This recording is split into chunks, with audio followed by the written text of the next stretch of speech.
Hi gaming guys, and so we've got another GranTurismo 6 top speed tune for you today, and this time it's for the Nissan Skyline R34 Touring Car.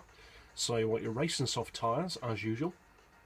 For suspension we've got the ride height on 90, front and rear. Springs we've increased to 1075 and 850. Dampers and anti-roll to 4. Camber on 1. Neutral toe as always. For the gearbox you want the highest possible auto setting. Then bring your final drive all the way up to 5. Then go back to your auto setting, click it down and then back up to 273. This will allow all of your gear ratios to be much longer. Then bring your final drive back down to 4.8. And then you want the individual gears of 2680, 1800, 1290, 950, 725 and 525. For the diff, obviously it's all-wheel drive, so wheel spin isn't really an issue, but we've got low initial torque anyway, high acceleration and low braking, torque split of 30-70 to improve high-speed handling. Both of your power upgrades, of course, but you want to make sure you give it the mid-range turbo, and obviously you want your downforce set as low as possible.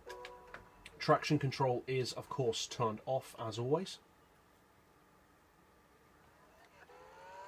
And so you don't see that many people using any, really, of the three Skyline touring cars. There's, of course, the R32 version, the R33, and this one, the R34.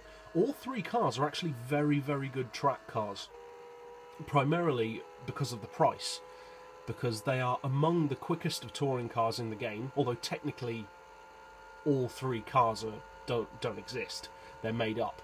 But all three of them are among the best of touring cars in the game, and they're also among the cheapest of touring cars. All three of them cost around $250,000 each, so they're pretty well priced, considering that many of the touring cars like the Alfa Romeo or the Mercedes cost over $1 million, so they're pretty good value. Now in terms of performance, they're not as quick as the road-going versions, which isn't surprising considering that they do have downforce, flat floors, etc. But that said, they're still definitely not slow, especially by touring car standards. This one in particular is the quickest of the three Skyline touring cars, not surprisingly. It has a cruising speed of about 234 under its own power.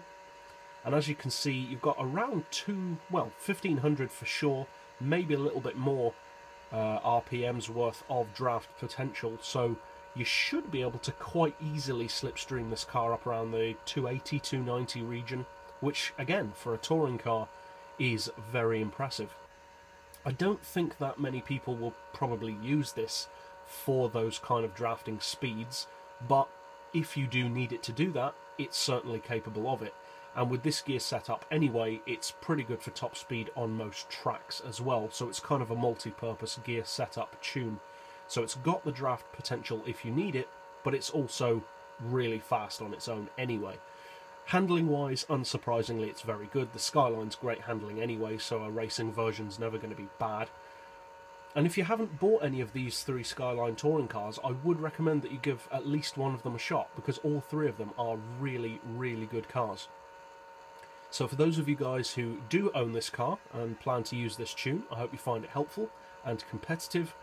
And if you did find it helpful, feel free to subscribe. I put out new top speed tunes every day. And as always, thanks for watching.